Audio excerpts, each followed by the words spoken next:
Hola, un gusto saludarte en este nuevo encuentro, en el cuarto encuentro de esta unidad académica que estamos desarrollando gracias al Ministerio de Visión 800 Global vinculado a la antropología sociocultural.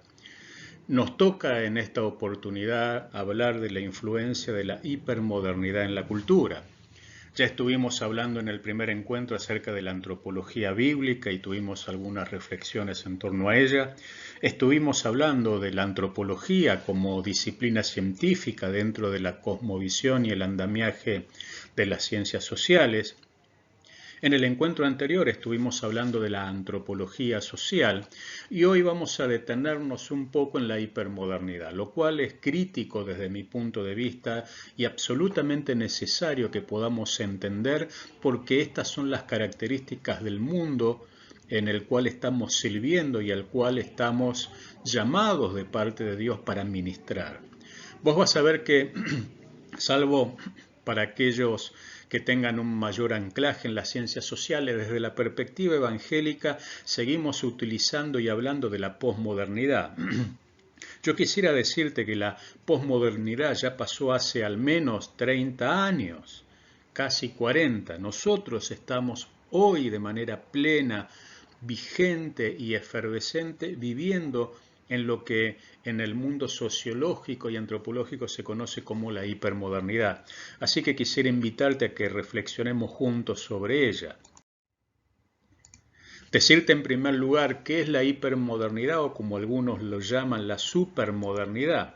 Según Nicole Auber, el individuo hipermoderno obviamente precede al mundo hipermoderno de la sociedad, pero va a empezar a tener sus primeros síntomas, sus primeros atisbos de origen y de modificación cultural en el hemisferio norte, particularmente en Europa Occidental y América del Norte, Estados Unidos y Canadá, a partir de los años 70. Ese será el puntapié inicial.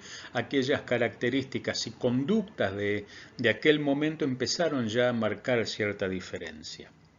La sociedad hipermoderna va a empezar a cobrar mayor auge, mayor dinámica a partir de la década del 90 y ya a partir de los años 2000 en adelante, entrando ya el siglo XXI, estamos viviendo cada uno de nosotros, nos hayamos dado cuenta, ¿no? En un mundo absolutamente hipermoderno, diferente, basado y centrado en la tecnología como eje medular y el otro eje fundamental es la persona misma, el individuo, el centro de todo es el hombre y todo gira en torno al hombre. El hipermodernismo va a estipular y va a desarrollar un mundo en el cual el objeto fue reemplazado por los atributos de ese objeto. A ver, ¿cómo decirlo de manera más gráfica? El objeto mismo, el hombre, empieza a ver como más esencial, incluso a sí mismo, sus atributos, sus posibilidades, aquello que lo gratifica, que le hace bien, que le da felicidad, y esos atributos que van conformando en su esencia diaria, su felicidad y van modelando su día a día, pasan a ser más importantes incluso para una visión sesgada que él mismo. Esto es como que en vez de ser es más importante el hacer y lógicamente el tener. Es un mundo marcado por el consumo y por satisfacer los deseos que cada uno de nosotros puede tener. El hipermodernismo va a encontrar una validación a partir de la tecnología. Y la tecnología nos sirve a cada uno de nosotros para superar o afrontar las limitaciones naturales y cotidianas que cada uno de nosotros tiene. De hecho, gracias a la tecnología, independientemente del COVID-19, pero gracias a la tecnología se transformó nuestro mundo. De hecho, estamos teniendo esta clase de manera virtual, por plataformas tecnológicas y por instrumentos tecnológicos que nos permiten mantener este encuentro. Pero pensá que en el día a día la tecnología atraviesa nuestra forma de vida. Desde la educación, el trabajo, el transporte, la medicina, la justicia, el consumo, el comercio, todo está dirigido y atravesado por el desarrollo tecnológico. En ese sentido, si siguiéramos avanzando, nos daríamos cuenta que la sociedad posmoderna es aquella en la que reina la indiferencia de la masa o respecto de las masas, de las muchedumbres, de la multitud. Se empieza a privilegiar la autonomía privada, la autonomía de cada uno de nosotros, nuestro individualismo. Para el hombre empieza a ser más importante lo que él hace y la libertad que tiene para hacerlo que hacer lo que hace la mayoría.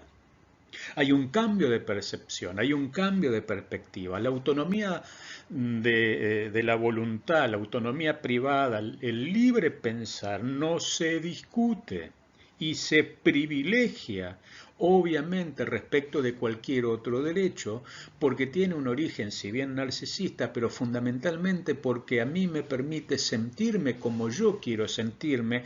Y debemos recordar en la primer clase que tuvimos que Dios hizo al hombre libre, incluso habíamos dicho, para negarlo a Dios. Pero el primero que le dio autonomía de la voluntad, independencia al hombre, libertad al hombre, es Dios. Y esto se ha potenciado de manera vertiginosa en los últimos años y de la mano de la hipermodernidad.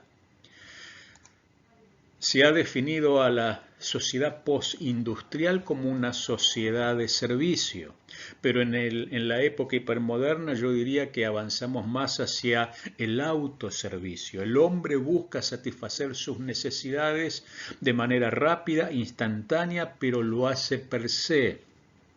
Y esto obviamente incluye a la religión.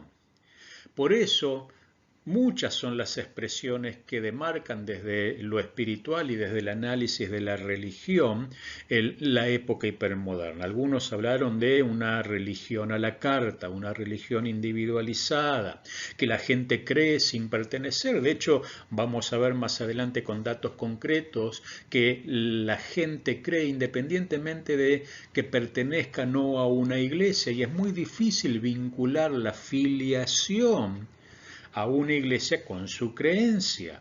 ¿Sí? En ese sentido, vamos a ver que hoy en día la mayoría de los sociólogos y antropólogos están hablando no de pertenencia o filiación religiosa como lo entendíamos años atrás, sino que están haciendo un quiebre y diciendo que en realidad la persona en sí puede desarrollar su mundo de creencias independientemente de la institución religiosa y que no siempre la adopción de una confesión de fe. Por ejemplo, si en una encuesta alguien me pregunta si soy evangélico o qué religión tengo, yo puedo decir, soy católico, soy protestante, soy budista, soy hinduista. Bueno, hoy, aunque esa persona complete afirmativamente, sí, yo soy budista, protestante, católico, judío, musulmán, no necesariamente se va a sentir atada a la institución que está detrás de esa creencia o confesión de fe.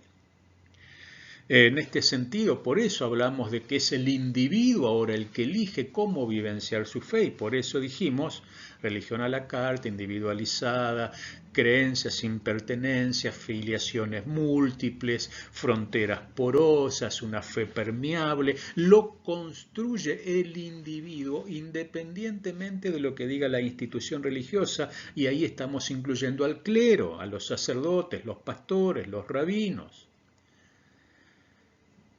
Es un nuevo cambio. Y esto fue facilitado, por lo menos en el mundo evangélico, en los últimos años, en las últimas décadas, por lo que yo llamé la cultura de la plataforma, donde toda la iglesia estaba centrada en la plataforma. Era más importante lo que pasaba sobre la plataforma que el hecho de que los músicos y el pastor en realidad están para hacer un nexo y llevar al pueblo a la adoración a Dios y enseñarle la palabra.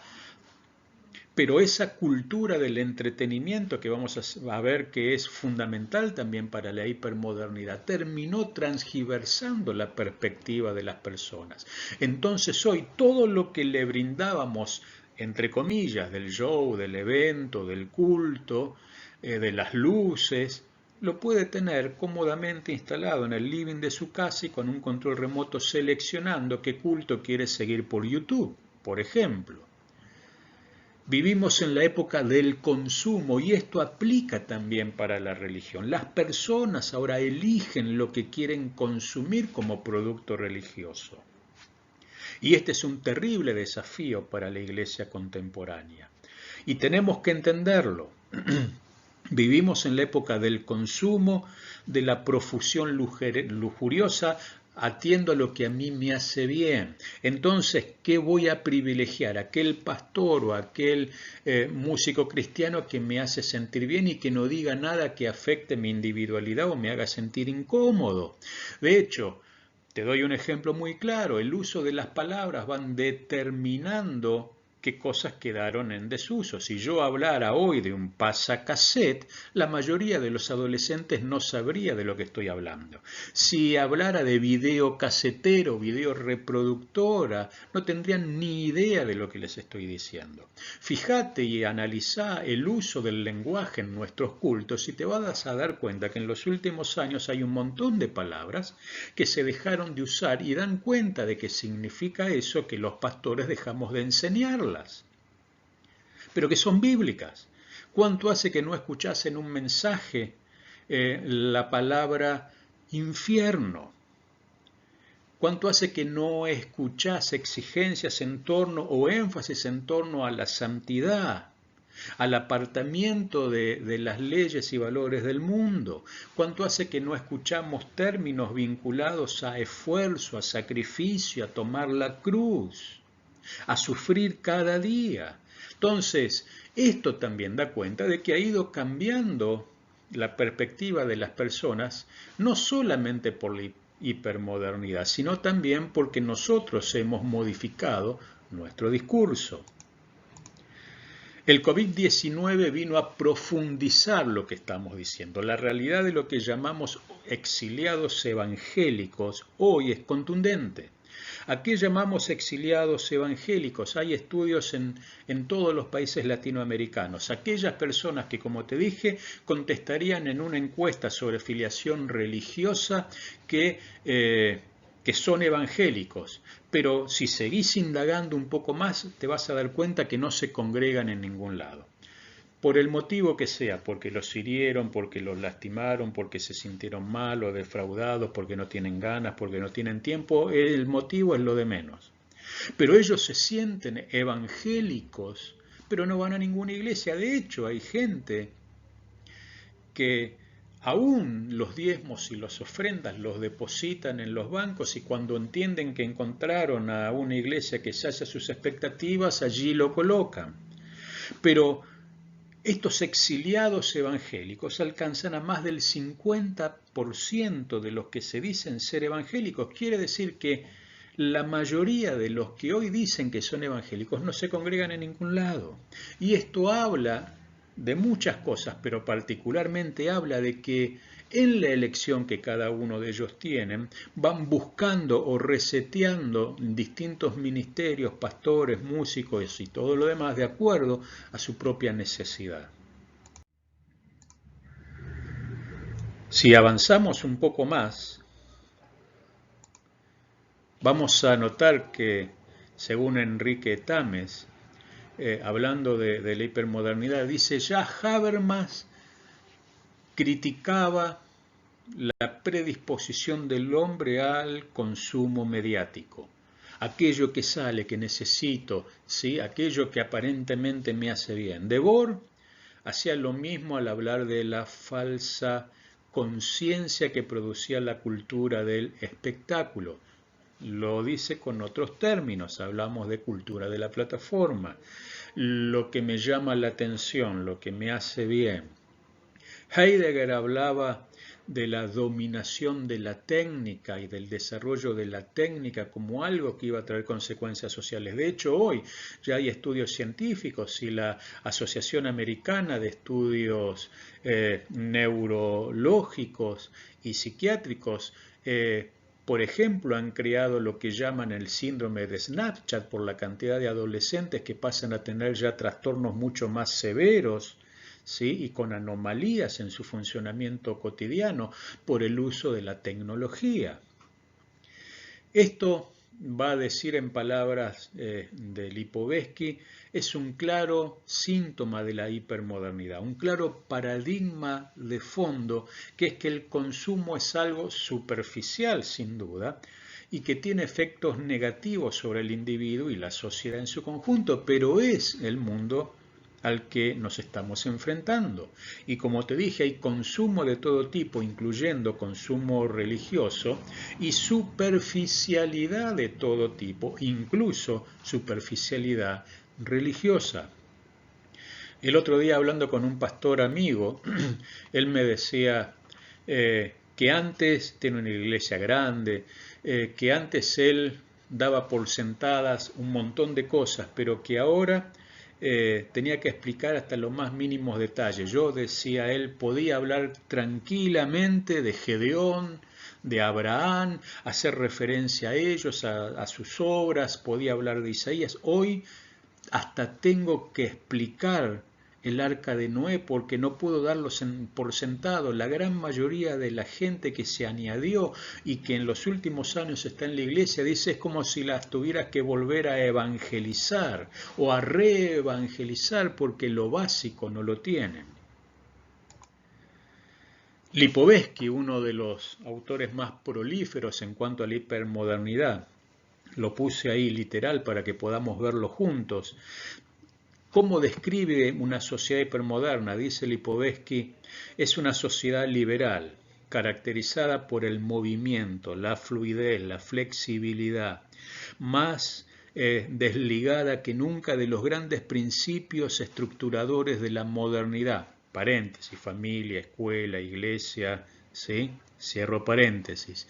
El hipernarcisismo es la época de un narciso que se tiene por maduro, responsable, organizado, eficaz y adaptable, y que rompe así con el narciso de los años posmodernos. Quiere decir, hay un cambio en el narcisismo por modernista y el hipermodernista, y tiene que ver con la fluidez, con la rápida adaptación a los cambios. El individuo hipermoderno, va a decir él, a la vez está muy informado, es más desestructurado, son más adultos y más inestables. Si bien esto parece un contrasentido, no lo es, porque hay algunas conductas que son maduras, pero al mismo tiempo inestables o cambiantes de manera permanente. Son deudores de las modas, son abiertos y más influenciables. Se rigen por la moda, pero respetando su individualidad. Entonces van a tratar de darle un toque personal a la vivencia de lo que esté de moda. Son más críticos y al mismo tiempo más superficiales. Críticos respecto de lo que a ellos les interesa y superficiales respecto del resto que está por encima de lo que les interesa. Son menos profundos en ese sentido. Lo que ha cambiado sobre todo es el clima social y la relación con el presente. Y esta es otra realidad de la época hipermoderna. Importa el presente en tanto mi universo de relación personal, no en tanto lo que les pasa al resto. Por eso hay tanto individualismo en nuestra sociedad actual. ¿Cuáles son los ejes principales del hombre hipermoderno? En primer lugar, el consumo. Es un mundo altamente consumista. No solamente de lo que está de moda, sino de lo que me gratifica, me hace bien, incluyendo obviamente la religión y todo lo que esté a mi alcance. Pero es un mundo que tiene placer por la posibilidad de consumo que tiene. Es un mundo centrado o basado también en el espectáculo, en el evento, en el show. Volvemos, si te das cuenta, es redundante siempre la satisfacción del mecanismo de felicidad interno. Y el espectáculo, aquello que me da pasatiempo y entretenimiento, lo acepto.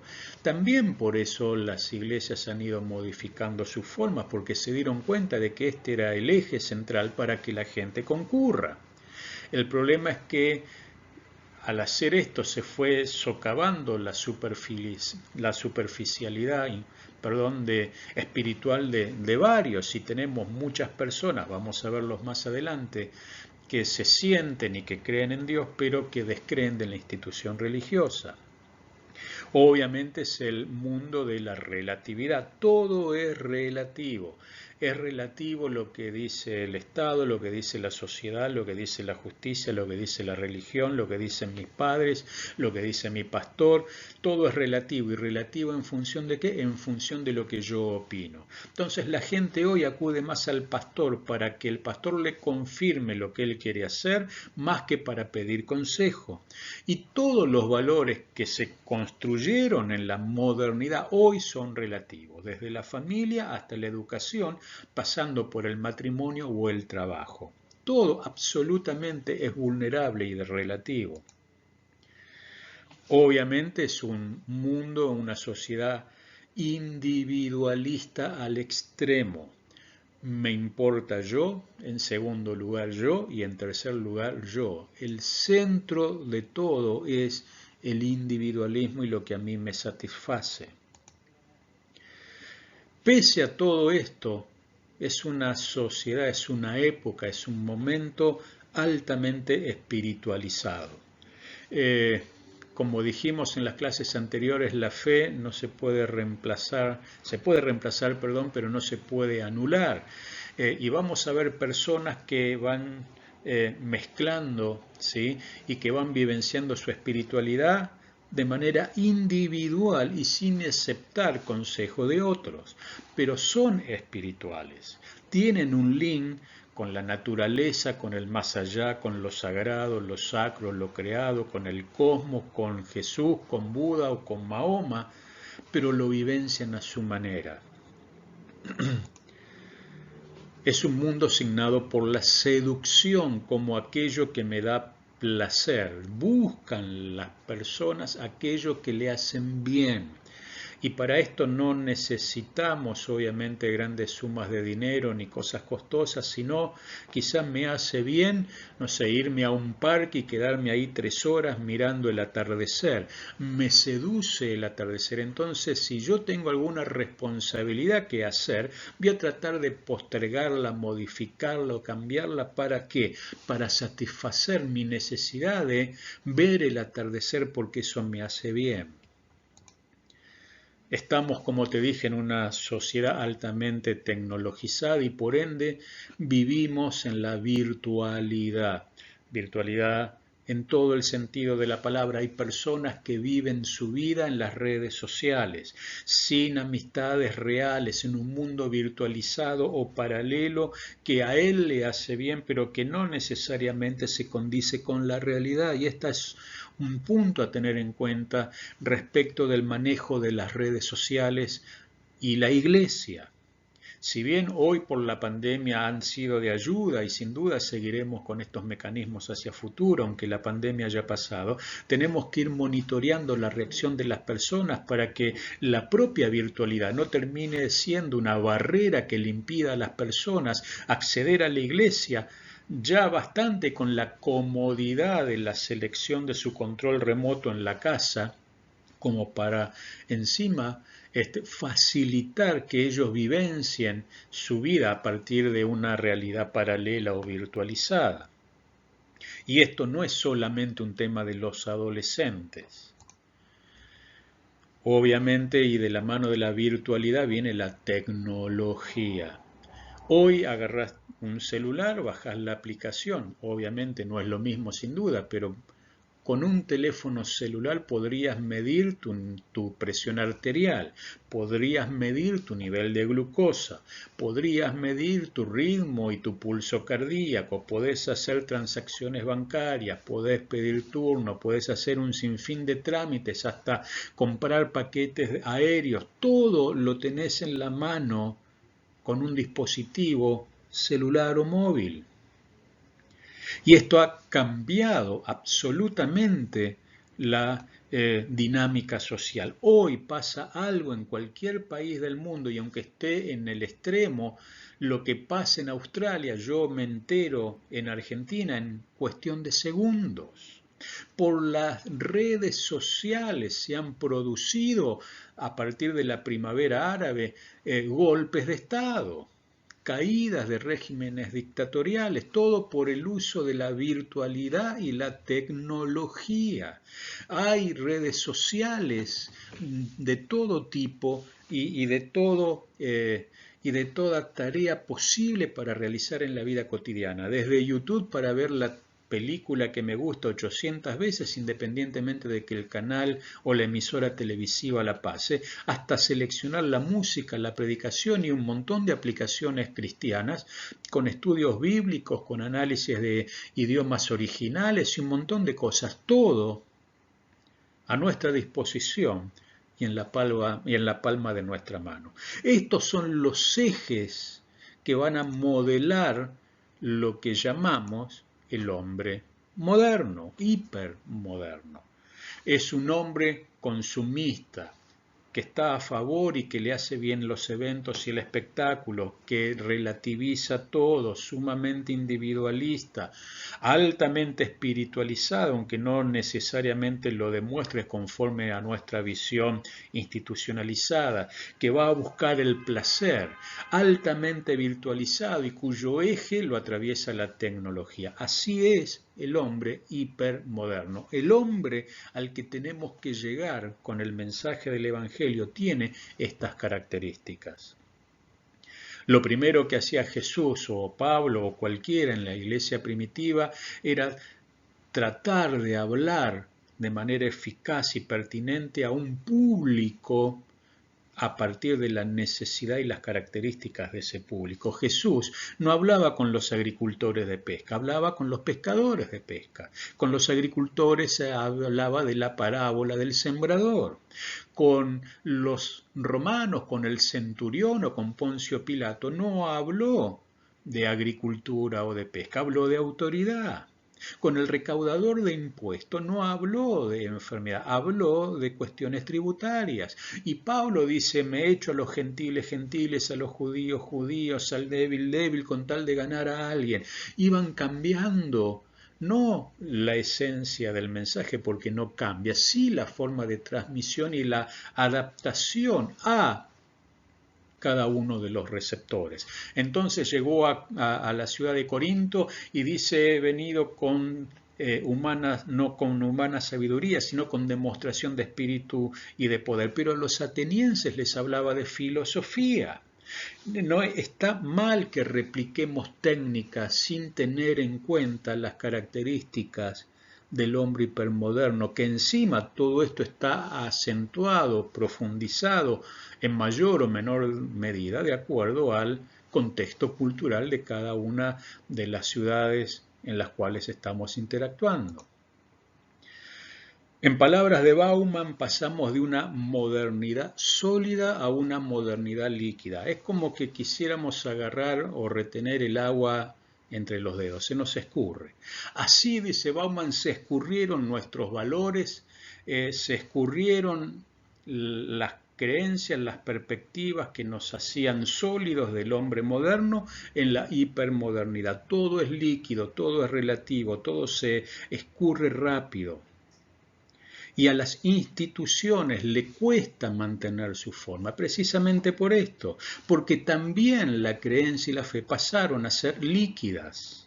Entonces, la gente ya no está pensando, ahora lo vamos a ver, en la denominación bautista o pentecostal, está pensando en lo que a él le hace bien en su relación con Dios, independientemente de cómo se llame, a dónde vaya y el título que tenga en la puerta de la iglesia.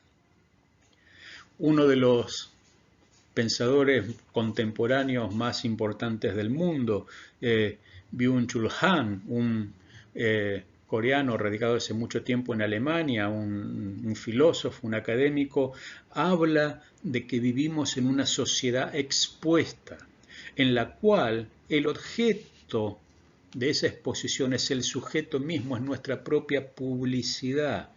¿sí? Cada sujeto es objeto de su propia publicidad. Por eso el uso intensivo de las redes sociales. Por eso las personas se angustian cuando no reciben la suficiente cantidad de likes a sus publicaciones que ellos hubieran esperado. Y se deprimen y les hace mal. Y se sienten mal. Y uno diría, ¿pero por qué? Y porque en su entorno de virtualidad no está teniendo la acogida que él hubiera pensado. Y él mismo se promociona o se publicita como si fuera un objeto mismo. Esta es la realidad del mundo hipermoderno.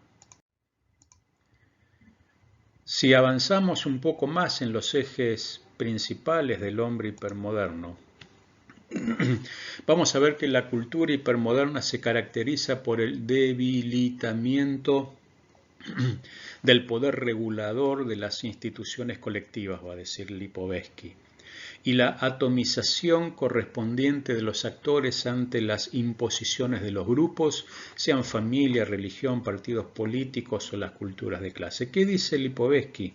En la época de la hipermodernidad hay un debilitamiento de todo lo que busca regular al hombre, de todo lo que busca controlar el comportamiento del hombre, familia, religión, creencia, partido, escuela, ponele el nombre que quieras.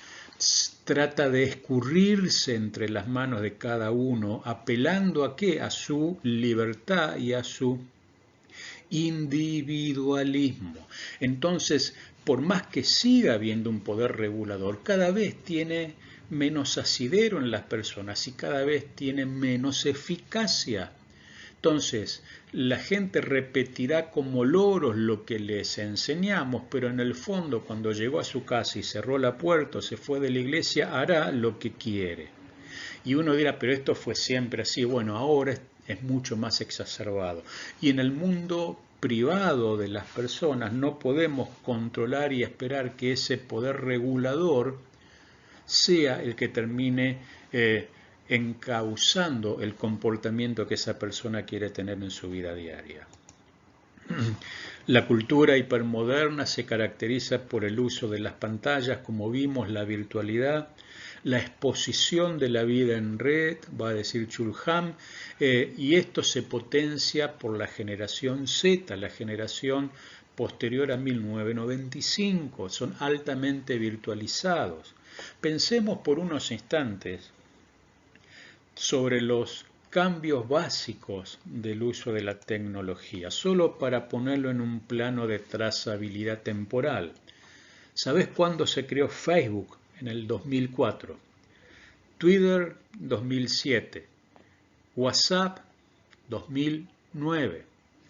Instagram, en el 2010. Snapchat, en el 2014. TikTok, en el 2016.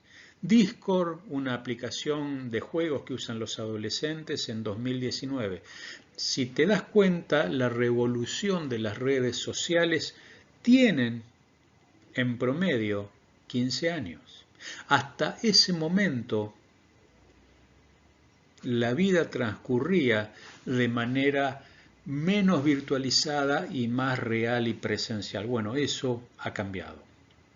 Y no son solo los adolescentes, yo tengo hijos adolescentes y cuando le digo a mis hijos algo, ¿viste lo que publiqué en Facebook sobre tal cosa? Me miran y me dicen, papá, eso ya es de viejos, nadie usa Facebook. Y tienen razón, ellos usan Snapchat, Instagram, Discord, aún para hablar por teléfono. Ellos no hablan por teléfono desde el celular como marcamos y llamamos nosotros. Para ellos no se les ocurre ni se les cruza por su cabeza que el teléfono sirva para hacer una llamada, salvo de emergencia.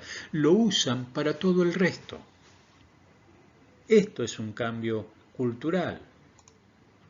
La generación Z, como te decía, la generación posterior a 1995, adolescentes en su mayoría, debido a los errores de los millennials, ¿no?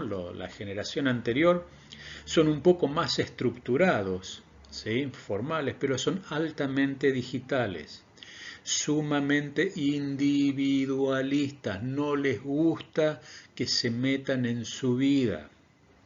protegen su privacidad, son transgresores per se, cuestionan todo. ¿Y por qué esto es así? ¿Y por qué tengo que hacerlo así?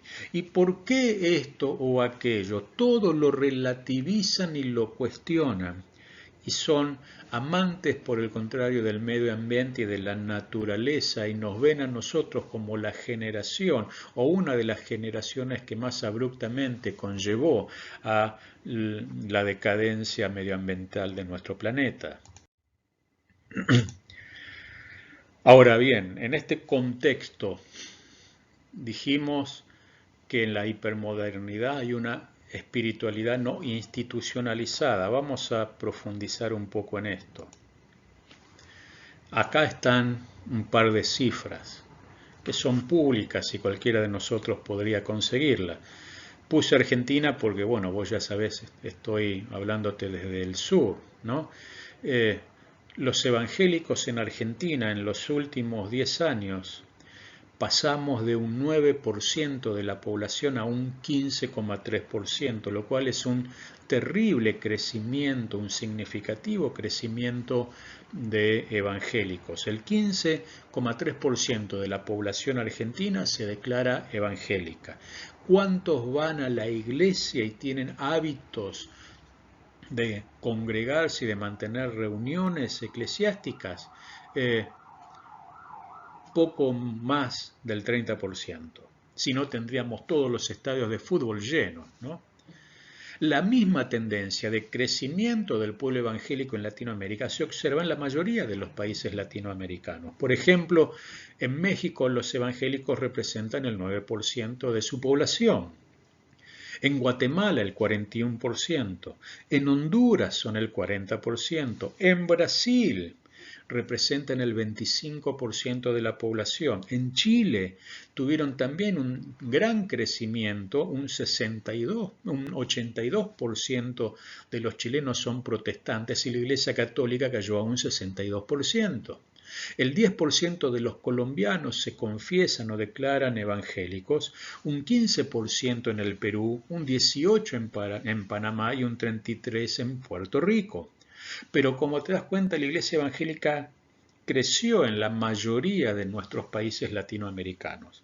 Si uno indagara un poco más, no tenemos tiempo para hacerlo, pero si vos empezás a buscar las tendencias y las estadísticas sobre los problemas que aquejan a nuestro continente respecto de índices de tasas de delito, inseguridad, pobreza, marginalidad, problemas de delincuencia juvenil, aumento de drogas y demás, te vas a dar cuenta que pese al crecimiento no se reflejó de manera proporcional hubo una relación de manera proporcional en la tasa de todos este tipo de cosas. Por el contrario, pese a que son más los evangélicos, todas las demás tasas delictuales, por ejemplo, aumentaron. Lo cual quiere decir que tenemos mucha más gente, pero que no impactan en su entorno social, lo cual es un problema para la misión. En el Latinobarómetro del 2018, que es son especialistas en encuestas y análisis de la realidad latinoamericana. El último publicado es del 2018 porque van publicando por año vencido.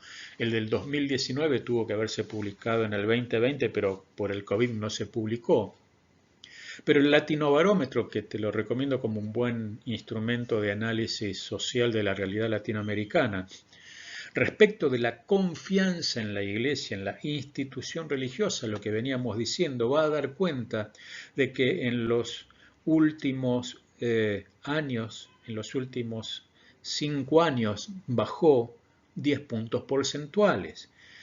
En el 2013, el 73% de los latinoamericanos tenían, respecto de la iglesia en genérico, protestante o católica, de la iglesia en genérico, tenía una percepción de confianza o positiva de un 73%.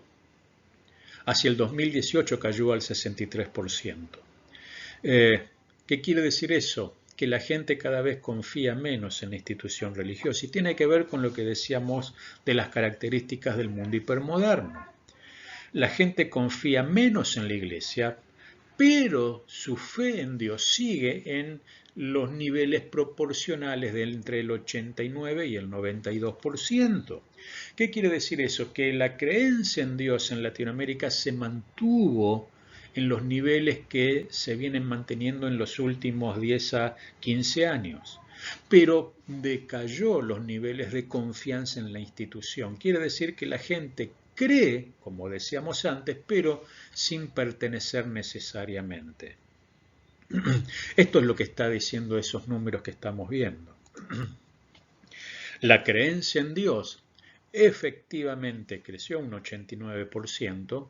Déjame decirte a modo de paréntesis que los evangélicos vienen en tercer lugar. Generalmente la población de nuestros países es mayoritariamente católica, después indiferente o agnóstica, y en tercer lugar están estos resultados en cuanto a la fe evangélica. Pero en líneas generales, sacando a los indiferentes, el 89% de los latinoamericanos dice creer en Dios. El problema es que simplemente el 63% de ellos confía en la Iglesia.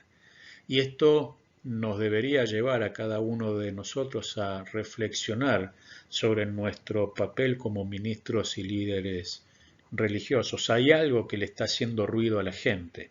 Sin duda la gente no está viendo, ¿cómo decirlo? No está viendo consistencia entre lo que hacemos y lo que predicamos, básicamente. Habíamos visto en la clase pasada que gracias a la transversalidad litúrgica, la nueva reforma apostólica y las agencias paraeclesiásticas, desde los consejos pastorales hasta las instituciones más grandes como Jesus Fest, Luis Palau, ¿sí? Por decir algunos, Gilson, Marcos Witt, ¿sí? Se había propendido a una uniformidad litúrgica y hacia una uniformidad de prácticas. Habíamos dicho que hoy, bajo el paraguas del ser evangélico, se agrupan bautistas, pentecostales, cuadrangulares, menonistas, hermanos libres, y si vos les preguntás a ellos, de hecho en estas encuestas que estuvimos viendo, la gente no respondía, yo soy bautista, soy pentecostal, dicen soy evangélico, porque esto es lo que exterioriza y sienten las personas. Esto tiene que ver con el mundo hipermoderno que estamos teniendo, que hace que las estructuras eclesiales fluyan de manera líquida, diría Bauman, y vayan permeando. Esto llevó a que muchos hoy en día den por sentado lo que se llama posdenominacionalismo. Las denominaciones quedaron atrás, es del pasado.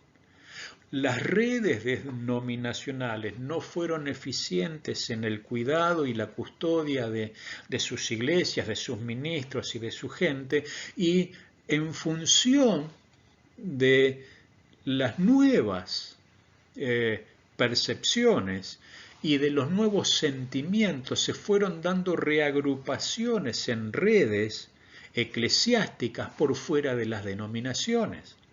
Entonces hoy, una iglesia, por ejemplo, en la República Argentina puede ser y estar afiliada a la Convención Bautista Evangélica o a la Unión de las Asambleas de Dios en Argentina, pero más allá de pertenecer y usar su fichero de culto, en realidad son parte de la red transnacional o nacional de una iglesia más grande que le da soporte espiritual, sea apostólica o no. Este reagrupamiento en redes hizo que entonces las denominaciones queden como residuos o como depositarios simplemente de temas administrativos, legales, impositivos por la custodia de las propiedades y la interacción con el Estado, pero en realidad las iglesias se sienten evangélicas antes que pentecostales, evangélicas antes que bautistas, o pertenecientes a cual o tal ministerio con tal o cual cobertura antes que hermano libre o metodista o bautista. Por eso hablamos de posdenominacionalismo, que fue potenciado sin duda por la hipermodernidad.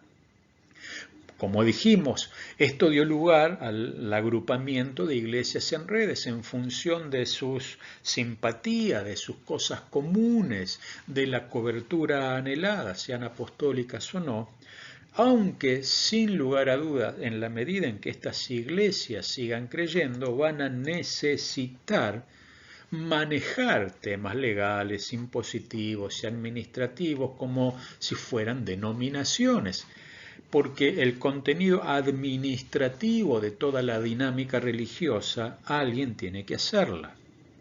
Entonces, a los efectos prácticos y administrativos, las denominaciones siguen funcionando, las iglesias independientes se reagrupan entre ellas para tener este soporte, pero espiritualmente vivencian su relación en función de redes de acuerdo a simpatías, posicionamientos, cercanías, independientemente de las históricas barreras denominacionales que cada una de nuestras iglesias tenía.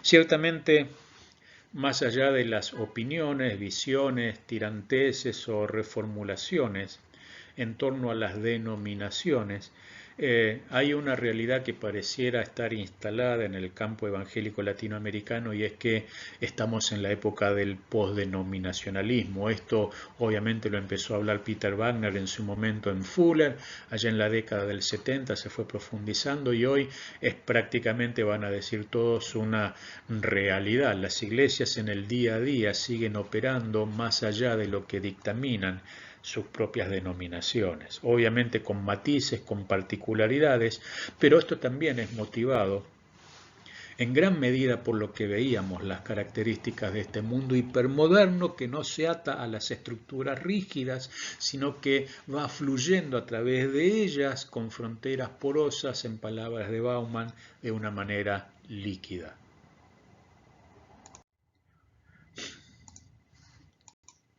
Si avanzamos un poco más, vamos a ver que esta espiritualidad no institucionalizada, hipermoderna, al mismo tiempo hace que las personas particularmente la vivencien de manera diferente a las instituciones.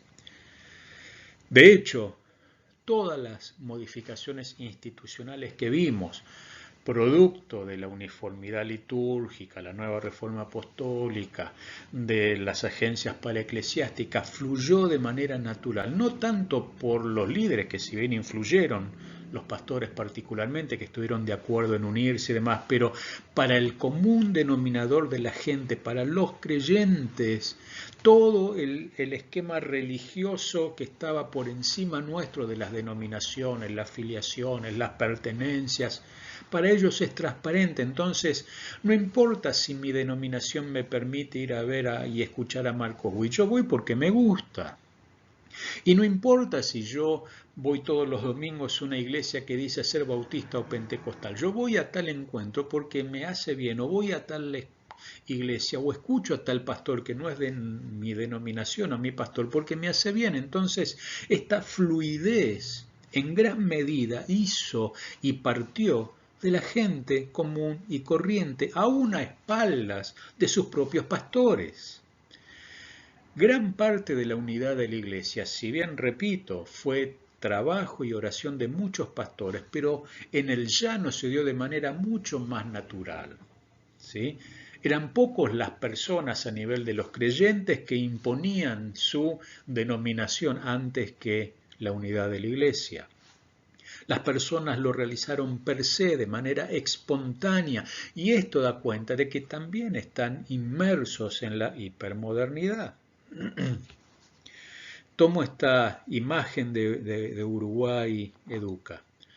Esta es la gráfica de un hombre hipermoderno. Fíjate, solito en su isla, paradójicamente centrándose en el individualismo particular, apoyado sobre su celular. Una imagen mucho más que gráfica.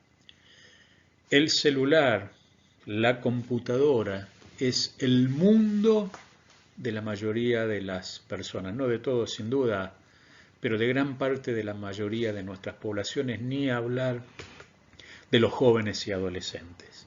Les sacás el celular y es como, perdón la expresión, amputarles un brazo. Todo su mundo transcurre en la virtualidad, ocurre en la virtualidad, se define en la virtualidad, se vivencia en la virtualidad y se es en la virtualidad. A este mundo virtual, que es exactamente igual, obviamente con niveles diferentes sin duda de desarrollo tecnológico, pero que en grandes líneas es igual en Argentina, en Japón, en Francia, en México, en Cuba, en Brasil, en Singapur o en España. Los adolescentes parecen sacados de un mismo modelo. Y así se vivencia la virtualidad. Si yo te preguntara cuántos amigos tenés en Facebook, seguramente muchos más de los que son tus amigos. Aunque Facebook sea una tecnología de viejos, dirían mis hijos adolescentes. ¿Cuántos seguidores tenés en Instagram? Sin duda, muchos más que los que podés conocer. Vivimos nuestro mundo de relaciones en la virtualidad. Y esto hizo que entonces el hombre se centrara en el individualismo. No importa lo que me diga el pastor, importa lo que a mí me hace bien y lo que yo quiero. Te das cuenta que a la hora de discipular es indispensable el seguimiento. Es indispensable, como vimos en las clases anteriores, el proceso de desconversión. Es indispensable ganarse la confianza de la persona precisamente para derribar todas estas barreras que puso e impuso la hipermodernidad. La espiritualidad hipermoderna es una espiritualidad personal. Yo vivencio la fe como yo quiero, independientemente, lo amaré mucho, pero independientemente de lo que me diga mi pastor. Vuelvo a un poco más de lo mismo. Es indispensable el seguimiento. Por eso, las personas en la práctica terminan realizando o favoreciendo una ministración selectiva. ¿Qué quiero decir con eso? No necesito que me ore mi pastor, por más que lo amo con todo mi corazón, pero ¿sabes qué? Si estoy enfermo quiero que ore por mí Anacondia. Entonces voy y busco en YouTube alguna campaña de Anacondia, alguna oración de Anacondia, por decir alguien, o del ministro que sea. Quiero escuchar al músico cristiano tal o cual, o a la banda tal o cual, o poner la prédica del pastor A, B, C o D. Y yo selecciono quién va a ministrarme, independientemente de que todos los domingos vaya a la iglesia tal o cual. Esa administración selectiva hace que ahora me pastoree no solamente mi pastor, sino todos aquellos que yo seleccioné y escogí que lo hagan. Entonces vos te vas a preguntar, pero ¿cómo puede ser que esta persona termine haciendo esto si yo esto nunca lo enfaticé desde el púlpito? Simple, porque está tu púlpito, pero está también el púlpito de todos los demás que esa persona escogió para que la ministren porque le hacen bien a ella. Fíjate los desafíos que tenemos como comunidad, ¿verdad? Y obviamente todo esto está atravesado por la cultura del evento. Entonces, yo quiero escuchar, yo quiero ver algo que realmente me impacte. Estos desafíos que se van acumulando son parte de la realidad cotidiana y de la espiritualidad no institucionalizada que trajo aparejada la hipermodernidad. Y que es bueno y oportuno, entonces, en este contexto, que la Iglesia empiece a darse cuenta de esta realidad y los ministros, los líderes, empecemos a hacer un seguimiento dinámico de las personas. ¿Qué quiere decir seguimiento dinámico? Nadie puede pastorear a control remoto. A veces a los pastores les falta olor a oveja. No conocen la realidad de su gente, de su rebaño, de sus necesidades, están aislados de la cotidianidad en algún punto, y si están cercanos no indagan en todo esto. Decime, ¿qué es lo que a vos te hace feliz, lo que te hace bien? ¿Qué, si tuvieras que seguir mirando, no sé, el culto que transmitimos en vivo de nuestra congregación, cómo lo completaría? ¿De qué forma? ¿De qué manera? Tener un seguimiento dinámico también es tener una perspectiva dinámica de cómo llegar a este tipo de personas que no son ni buenos ni malos, son hipermodernos y están en nuestras iglesias. Y lo que es más, esperamos que después del COVID muchas personas lleguen a Dios, pero van a llegar con estos condicionamientos que no los hace ni buenos ni malos, los hace seres hipermodernos, fruto de su contexto, y a esas personas vamos a tener que ministrarlas. Es necesario entonces un seguimiento dinámico, pero fundamentalmente es necesario recuperar un ministerio nuevo testamentario. Como dijimos la clase pasada, ¿sabes qué? Las personas pueden escuchar, y de hecho selecciona a pastores muchos mejores que yo a la hora de predicar, sin duda.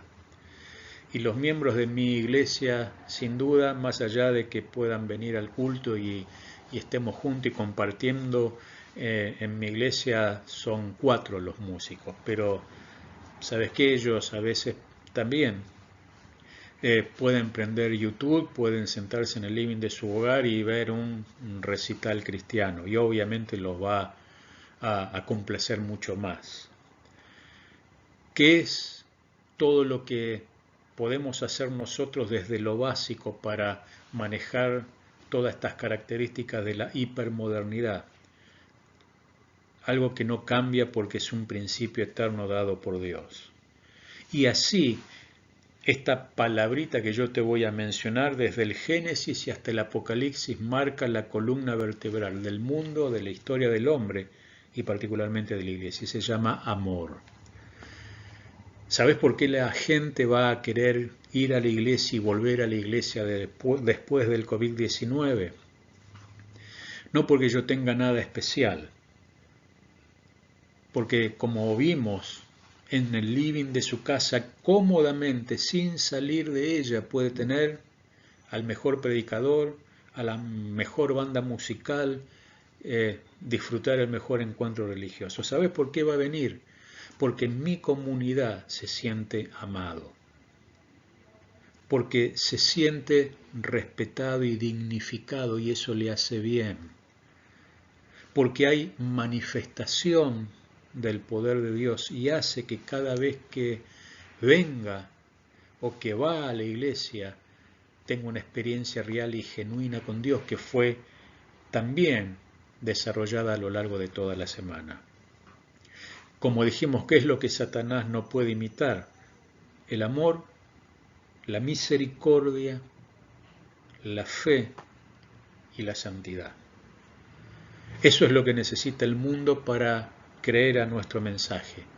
Ver que hay consistencia entre lo que decimos y lo que hacemos, pero fundamentalmente la gente necesita a alguien que sea capaz de comprenderlo y de amarlo, independientemente del pecado que se haya mandado o de la macana que haya realizado.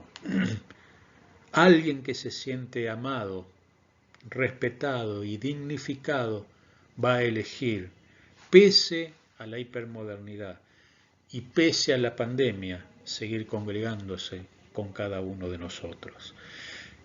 Este mundo era muy similar al mundo de la iglesia primitiva del primer siglo. Un mundo altamente globalizado, con grandes vías y carreteras, con trazabilidad, un mundo moderno, contextualmente hablando. ¿Sabes cómo lo conquistó la iglesia primitiva? Con un principio que no ha cambiado ni cambiará, siendo semejante a Jesucristo y haciendo lo que Jesús dijo que hagan. Ejemplo os he dado para que como yo hice, vosotros también hagáis. cuando la gente pueda ver que hacemos lo que Jesús haría, sin duda, va a haber una puerta distinta respecto de este mundo hipermoderno.